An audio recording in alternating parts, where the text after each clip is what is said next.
Hello everyone, welcome back to my channel. I want to talk about the nastiness and the downside, the politics of martial arts.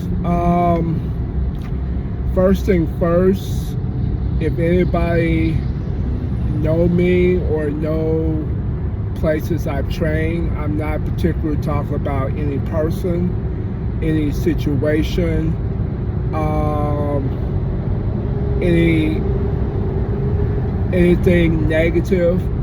I do understand business. Then I understand business. Then I understand, you know, what the business model is like. I tried to do a martial art place myself, and I learned very hard how ruthless it is to do martial arts as a business. With that being said, I am currently no longer doing Brazilian Jiu-Jitsu, and this is kind of what happened. I was training in a place, and a particular instructor, who was very good, is very good, and much appreciative of what I learned from this particular person. It added, jiu-jitsu is as numerous as the sky, as karate is numerous as the sky, as all martial arts is numerous. When you think you master something, you really haven't mastered anything. You're pretty much still white belt, no matter how long you've been doing it. But anyway, this particular person decided that they need to stop teaching and go back to train, in order for them to attain their black belt,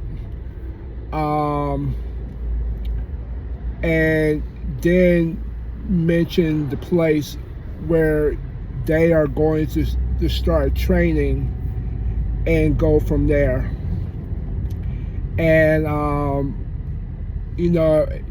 I was, first thing first, I was happy to get a stripe on my white belt, even though I'm technically a blue belt. But I felt like, let me start back over, because when you don't do stuff for a while, it was kind of rusty, and I was rusty. 1 year of not doing jiu-jitsu, not the way I wanted.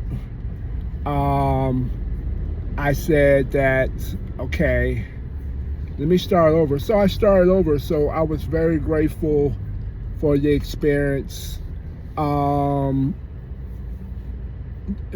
I got my stripe, I was very happy. Then at the end of the class, after we finished rolling, the class was told, hey, I'm no longer be able to start teaching. This would be my last class.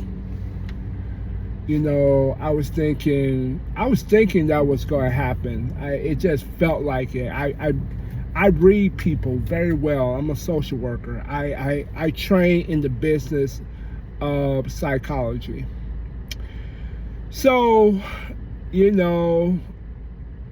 what I thought was going to happen did happen, and I understood that this person had been contemplating it for a while, and I saw the attendance was not where it should be, and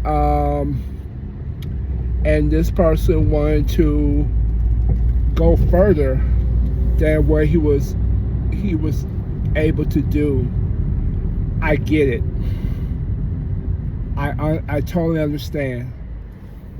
What I did not like was finding out that night that this was going to be the last class without a proper okay, let me find another place to train, or another 2 weeks, or the end of the month. He told me the first of the month, then the end of the month. I already paid for the service for the month. So I was like, well, damn. I was like, this sucks. So it happens. It happened in martial arts. Where you train at, there's times that, it's a business and people got altered. I have altered my schedule. I have stopped a whole discipline because they started a different time. They moved to a different building and say, hey, we start an hour later.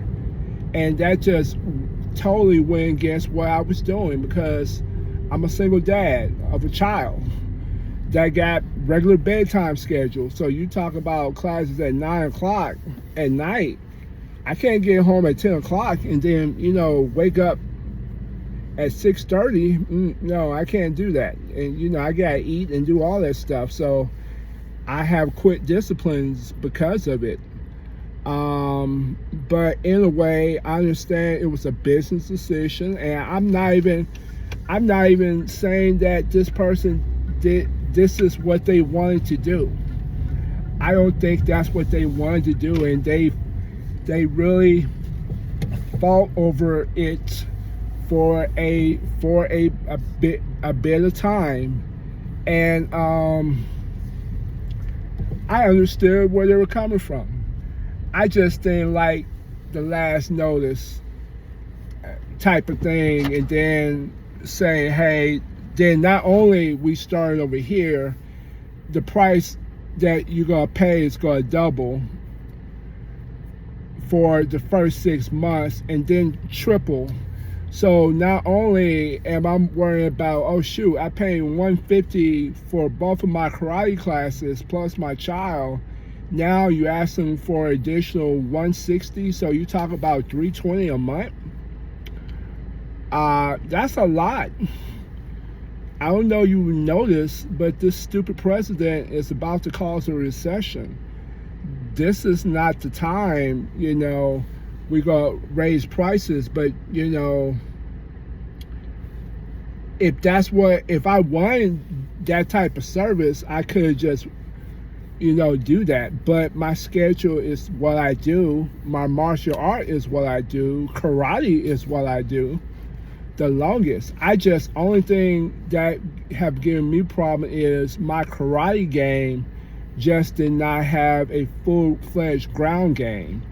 And because the power of fighting on the ground is so amazing, you pretty much got to know some type of martial art from the ground. Catch wrestling. It's so many sambo. It's so many different type of wrestling or ground game. You got to. I don't care if you're Muay Thai, boxer, whatever. You got to have some type of ground game. So I felt like I needed a ground game, and many times, especially with my line of work, we're dealing with very dangerous people. I had to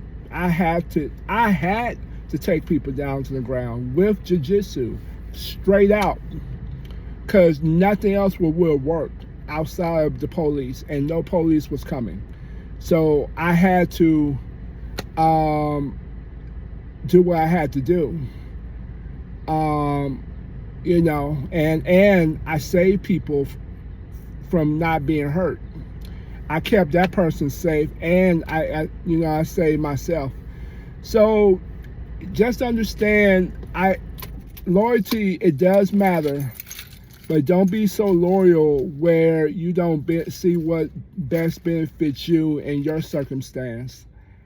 And I'm a loyal type of person. If I'm gonna rock with you, I'm gonna rock with you in wartime.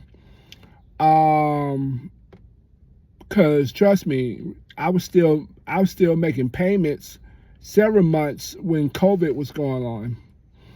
So it's just realize it's a business, but you just change your strategy and keep on moving. Have a good one.